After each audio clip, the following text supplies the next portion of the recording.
Corona काल के बाद काफी कुछ बदलना तय है, चाहे वो मेट्रो, बस, ट्रेन, प्लेन समेत किसी भी पब्लिक ट्रांसपोर्ट में सफर करना हो, वर्क फ्रॉम होम के चलन में बढ़ोतरी हो या फिर दफ्तरों में ज्यादा खुले एरिया में काम करने की शुरुआत हो। सोशल डिस्टेंसिंग की आदत और बीमारियों से बचाव के लिए ये सब बदलाव होना तय है।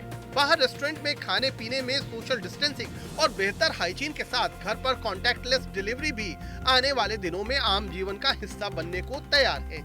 इसके साथ ही एक बदलाव घरों की बनावट और बिक्री में भी देखने को मिल सकता है। दरअसल जिस तरह से लॉकडाउन का सिलसिला जारी है, उसमें तंग इलाकों में रहने वाले लोगों को सबसे ज्यादा मुश्किल हो रही है। मिसाल के तौर पर पूर्वी दिल्ली के महंगे लेकिन तंग इलाकों में रहने वालों के पास धूप और हवा तक का जरिया नहीं है। ऐसे में जानकारों का मानना है कि हालात सामान्य होने के बाद ये लोग इन प्रॉपर्टी के साथ इन्हें बेचकर एनसीआर के दूसरे इलाकों में सोसाइटीज में बड़े घर लेंगे। मेरा मानना है कि ये कॉन्सेप्ट हमारे आने वाले घरों की डिमांड में भी काफ़ी तरह असर दिखाएगा, उधर भी नज़र आएगा। लोग ज़्यादातर वेलनेस होम्स की तरफ अट्रैक्ट होते हुए चले जाएंगे।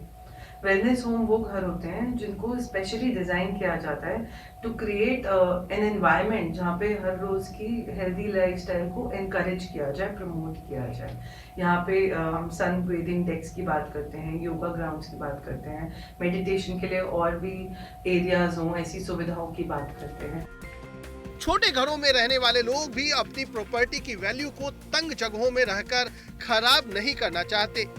उनको लगता है कि अगर मौजूदा प्रॉपर्टी को बेचकर इसी बजट में कोई बेहतर घर मिल सकता है तो वो सोसाइटी के फ्लैट में रहना पसंद करेंगे। लॉकडाउन के बाद हम ऐसा घर खरीदना चाहेंगे जहां पर खुली हवा हो, धूप हो, बच्चों के लिए खेलने की जगह हो और बुजुर्गों के लिए सुविधाएं हों। हम जिस घर में रह रहे हैं वहां पर ऐसी कोई सुविधा नहीं है। घर खरीदते समय हमने ये सब कुछ सोचा ही नहीं था, लेकिन लॉकडाउन ने ये सब कुछ हमें सिखा दिया। इस सब में सबसे ज्यादा जोर अब हेल्दी लाइफस्टाइल पर आने वाला है। लोगों की तलाश ऐसे नए घरों की है जहां पर वरिष्ठ नागरिकों और बच्चों के लिए अलग से जगह हो। घर में मेडिसिनल प्लांट समेत भरपूर ग्रीनरी, ऑर्गेनिक फार्मिंग का भी विकल्प हो। इसके साथ ही ध्यान लगाने के लिए एक शांत जगह का विकल्प भी होना चाहिए। इसके साथ ही पालतू जानवरों के लिए भी घर में व्यवस्था हो, ऐसी डिमांड लोगों की तरफ से आ सकती है। कुल मिलाकर अब कॉन्सेप्ट हेल्दी लाइफस्टाइल का होगा, शुद्ध हवा का होगा, जिसमें घरों का बड़ा योगदान होगा।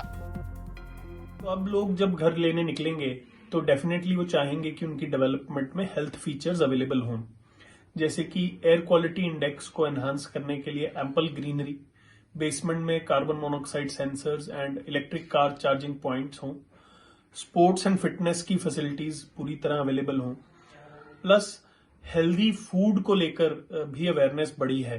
तो इन हाउस ऑर्गेनिक फार्मिंग का कॉन्सेप्ट भी निकलकर सामने आएगा। यही नहीं, ऐसे घर जिन सोसाइटीज में मौजूद होंगे वहां पर भी आने वाले दिनों में कड़े नियम देखने को मिल सकते हैं। इसमें हर आने जाने वाले को अब पूछताछ के साथ स्क्रीनिंग से भी गुजरना पड़ सकता है, जिससे कोरोना तो क्या कोई भी वायरस ना फैल सके।